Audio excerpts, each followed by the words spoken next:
Здравейте на всички, добре дошли обратно в канала.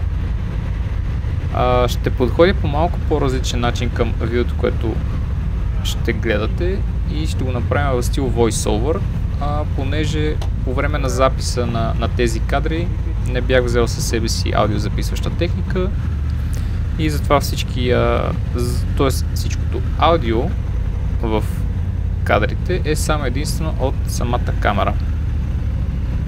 Това, което искам да разкажа за днес и за това видео е за моето участие в двудневния курс на True Adventure Off-Road Academy, която се намира в околностите на Пиаченца, Италия и по-конкретно Карпането Пиачентино. Не знам дали не го казах грешно, някой знае правилното произношение, моля нека направи долу в коментарите. И мога да ви кажа, че това беше едно доста забавно, предизвикателно и като цяло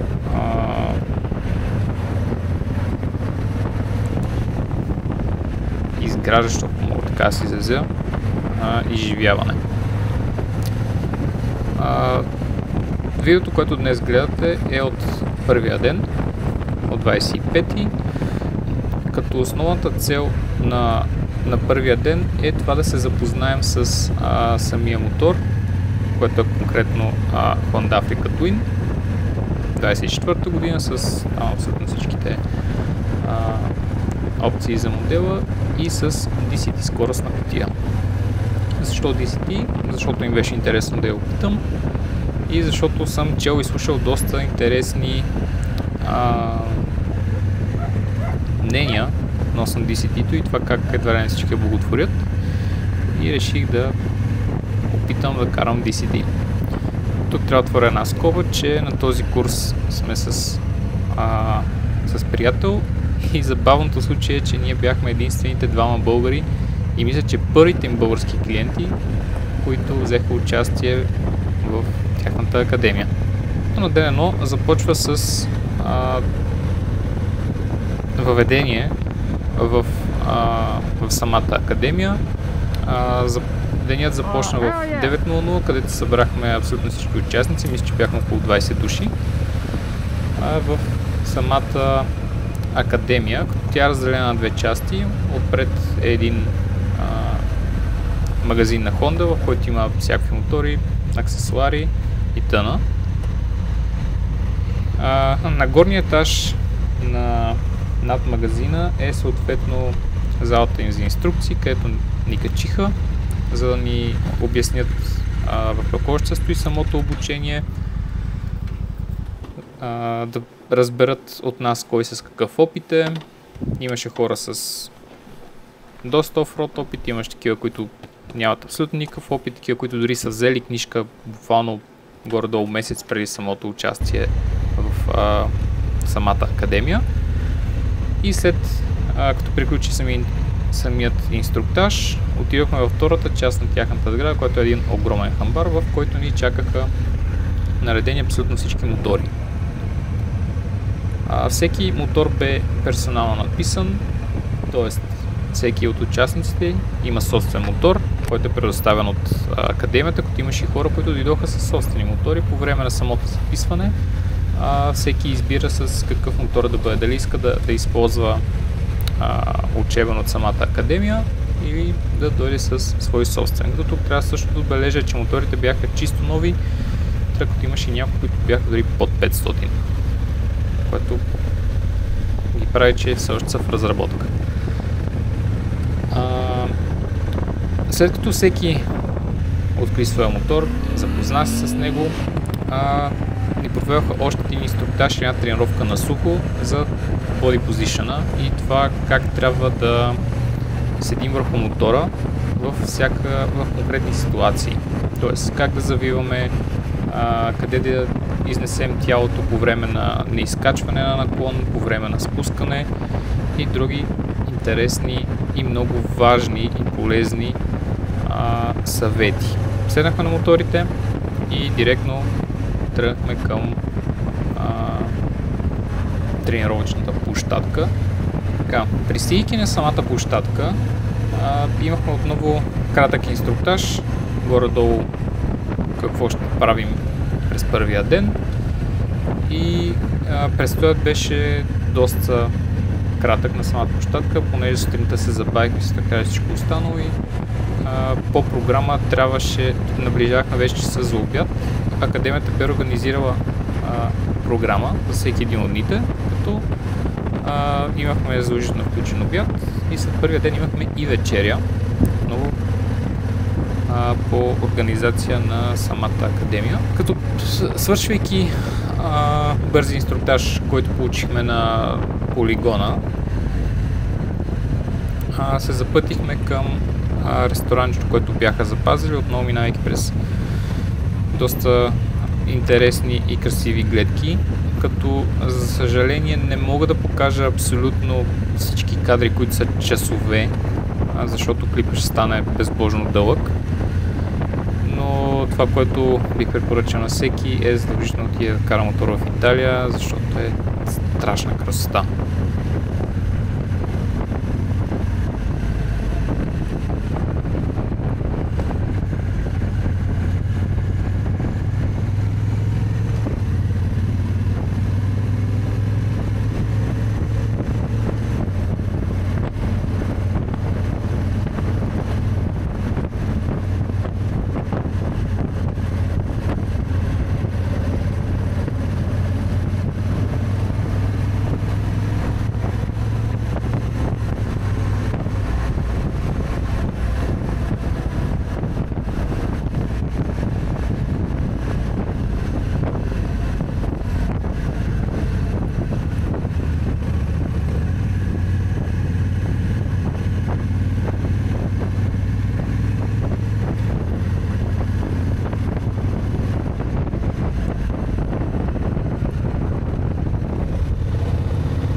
It's good. I think. Chào phim qua. So, bueno, okay.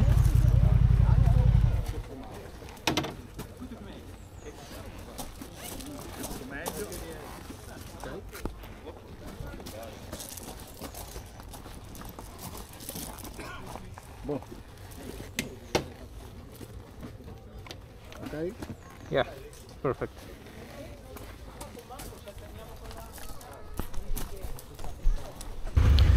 След като приключихме обяда, се запътихме отново към самия полигон, като тръгвайки от паркинга на заведението, както сами може да видите, времето започна да се смърчава и горе-долу почти до края на тренировъчния ден ни валя доста прилично, но ако трябва да съм честен, си изкарахме изключително забавно, дори и в дъжд.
тук може да видите как един от инструкторите, който се казваше Алесандро Бота, ни показва какво ще бъде първото упражнение, с което ще започнем тренировките, а именно трениране на ляв и на десен завой, като основен приоритет тук бе да видим как се държи мотора и преди, че е кално и мокро, и в същото време да се научим да имаме правилен body position, защото според техния инструктаж това е едно от най-важните неща. Позицията на тялото и съответно погледа. Защото тези маневри тук са, както виждате и сами, доста бавни и моторът е доста тежък, мисля около 240 кг заради DCT-то, и за бавни маневри, ако не използваш това, което ти обясняват като body position, има огромна вероятност мотора да натежи и съответно да бъде изпуснат.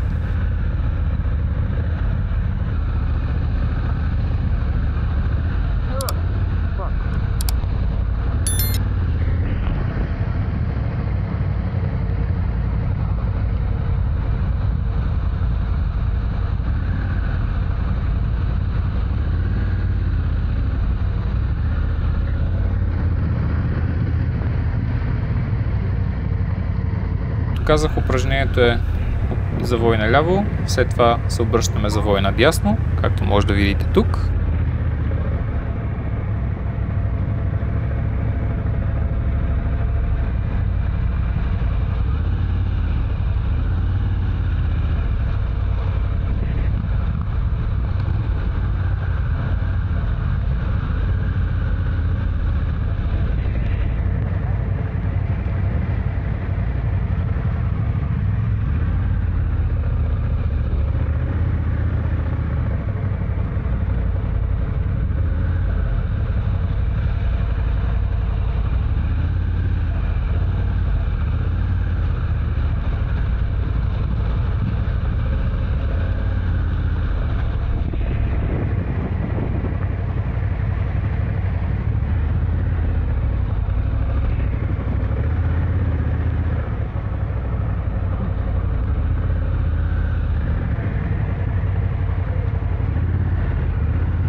Отново ни правят забележки за body position и как да държим ръцете.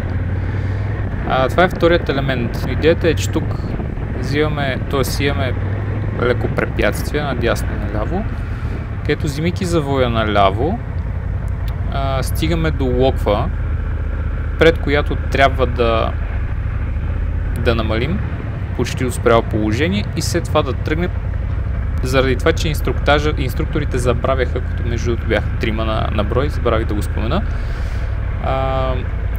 забравяха, че има българи в самата група и изрично ги бяхме помолили да имаме инструктаж на английски, като ни бяха осигурили преводач, докато бяхме в сградата на академията, но той за жалост не можеше да дойде с нас по време на самите тренировки, тъй като е ангажиран, но инструкторите се опитваха на английски да ни обяснят, но пак казвам, забравяха, че всъщност не говорим италиански и трябваше малко време да се сетят, че всъщност трябва да ни инструктират на английски.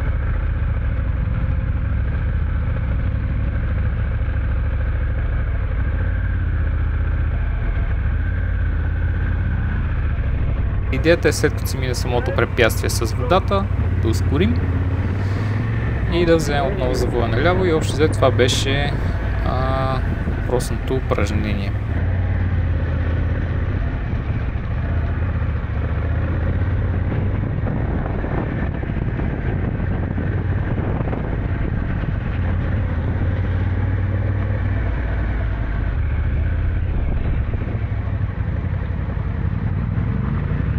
Почти спряло положение и ускоряваме с правим body position, за да минем през самата локва. И така.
Последното упражнение за деня беше слалом, в който отново трябваше да имаме правилен body position, както виждате по време на инструктажа тук и по-скоро на показното.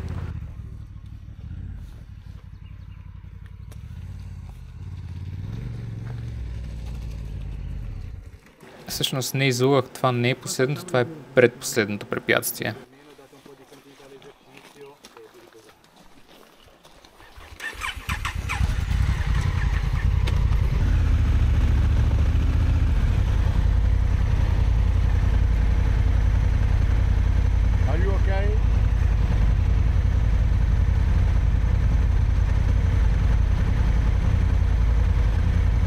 Но тук отново изчакваме останалите, тръгваме и започваме да правим слалом.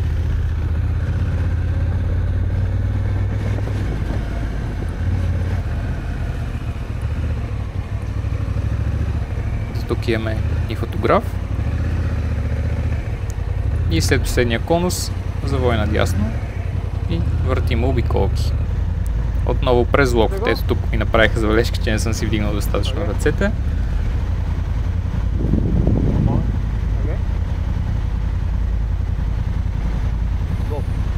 Отново тръгваме.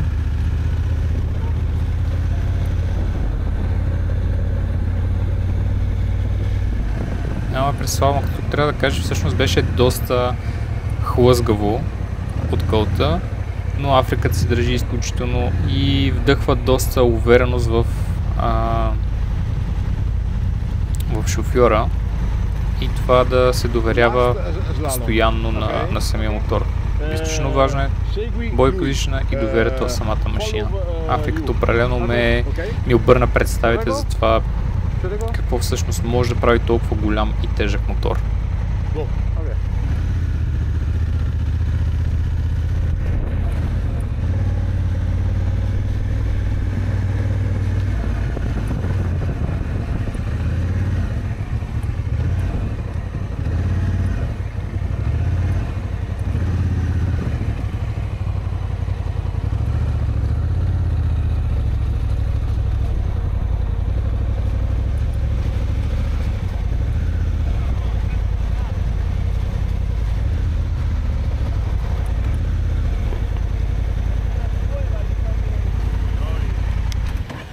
След като приключихме слалома, се събираме, тръгваме един след друг на следващия сборен пункт, където е и последното упражнение.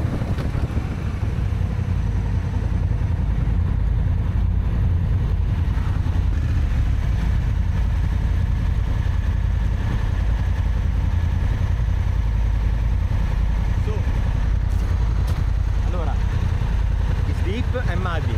Okay. So you have to throttle constant, cioè Yes. plane.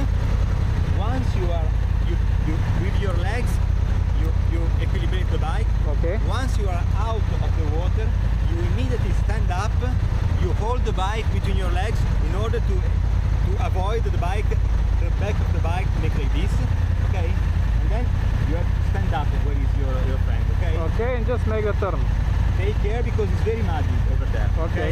Bye. Okay. Slowly.